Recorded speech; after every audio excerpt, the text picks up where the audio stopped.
அனைவருக்கும் வணக்கம். நம்ம பார்க்க போறது பாத்தீங்கன்னா ராகு கேதுவை பத்தி தான். ஏன்னா இன்னைக்கு நிறைய பேத்துக்கு வந்து ஜாதகத்துல வந்து ராகு கேது இருக்கு, இதனால தடை இருக்கு அப்படின்னு சொல்றாங்க. அதற்குண்டான விளக்கம் தான். நல்லா புரிஞ்சுக்கங்க. இந்த ராகு கேது என்பது 9 நவகிரகங்கள்ல இவங்களும் ஒருத்தவங்க தான். சரிங்களா? இந்த ராகு அப்படின்றது என்ன அப்படின்னா ஒரு சாயா கிரகம் தான், ஒரு நிழல் கிரகம் தான். அவங்க எப்போதுமே தனிச்சு எந்த ஒரு செயலையும் செய்ய மாட்டாங்க. யாரோட கூட இணைஞ்சுதான் செய்வாங்க. தனிச்சு செய்வதற்கான வாய்ப்புகள் இல்ல.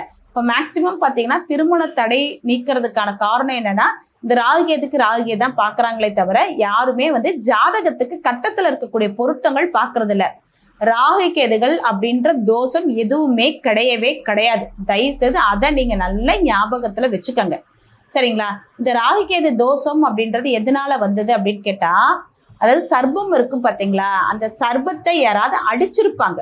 சரிங்களா? அதுதான் தோஷமாக மாறும் அப்படின்னு சொல்லுவாங்க. அடுத்தது வயசான இந்த ராகுனா என்னது? தந்தை வழி அப்பா அம்மா. கேதுன்றது என்னது? தாய் வழி அப்பா அம்மா. அப்ப அவங்கள நீங்க நல்லா பார்த்துக்கிட்டாலே நம்ம ஜாதகத்துல இந்த லக்னத்திலையும், லக்னத்துக்கு 2ஆம் இடத்துலயும் 7ஆம் இடத்துலயும் 8ஆம் இடத்துலயும் பாவ கிரகங்கள் இருக்காது. அதே மாதிரிதான் அந்த ராகு கேது இருக்காது. சோ அப்படி இருக்கு. அந்த நீங்க வந்து செய்யறது என்ன? ராகுகேது பார்த்துதான் பண்ணணும். பண்ணனாலதான் இன்னைக்கு பாதிக்குது. இன்னொரு விஷயமும் சொல்றேன். இது வந்து திருமணத்திற்காக மட்டும்தான். ராகுகேது அப்படின்றது பாம்பு தான். இந்த பாம்பு என்னைக்காவது சொந்த வீடு கட்டி வாழுமா? நீங்க யோசனை பண்ணி பாருங்க. அது கிடையவே கிடையாது. அப்போ அது வாழ்றது என்ன? ஒண்ணு கரையான் புத்துல வாழும், அப்படி இல்லைன்னா மர பொந்து, இல்லைன்னா இடுக்கு சந்து, இப்படி உள்ள இடத்துலதான் போய் வாழும். புரியுதுங்களா? அதே மாதிரிதான் இப்போ உங்க ஜாதகத்துல 7லயோ 8லயோ ராகு இருந்ததுன்னு வச்சுக்கோங்க. அப்ப 7ஆம் இடம் கணவர், 8ஆம் இடம் அதுக்கு மனைவி, குடும்பஸ்தானம்.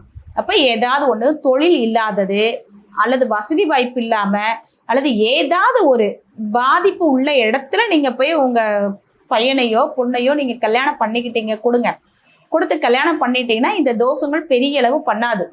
அதுக்கு கௌசிக நாடிலேயே பாடல் இருக்கு. எப்படி சொல்றாங்க? 2 பேரும், பையனுக்கும் ராகுகேது பொண்ணுக்கும் ராகுகேது இருக்குன்னா அவங்களுடைய வாழ்க்கை எப்படி இருக்குமா? காரி கரும்பாம் களத்திர மனையேற தாரமே கொடுத்தாலும் இச்சாதகர் தனித்தே சிறை ஏறுவார். அப்ப நீங்க எவ்வளவுதான் தங்கமா பார்த்து வச்சாலும் கொஞ்ச நாட்கள் மட்டும்தான் அவங்க நல்லா இருப்பாங்க. புரியுதுங்களா?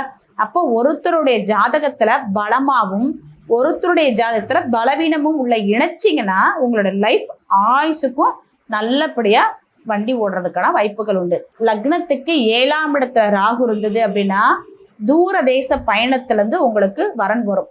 லக்னத்திற்கு 7ஆம் இடத்துல கேது இருந்ததுன்னா உங்களுக்கு வரன் வந்து சந்துக்குள்ள பொந்துக்குள்ள பக்கத்துல இருக்கக்கூடிய வரன் தான் வரும். சரிங்களா? இதை நீங்க மனசுல வச்சுட்டு நீங்க பொருத்தம் பார்த்து கல்யாணம் பண்ணுங்க. உங்க குழந்தைங்களோட வாழ்க்கை நல்லா இருக்கும்.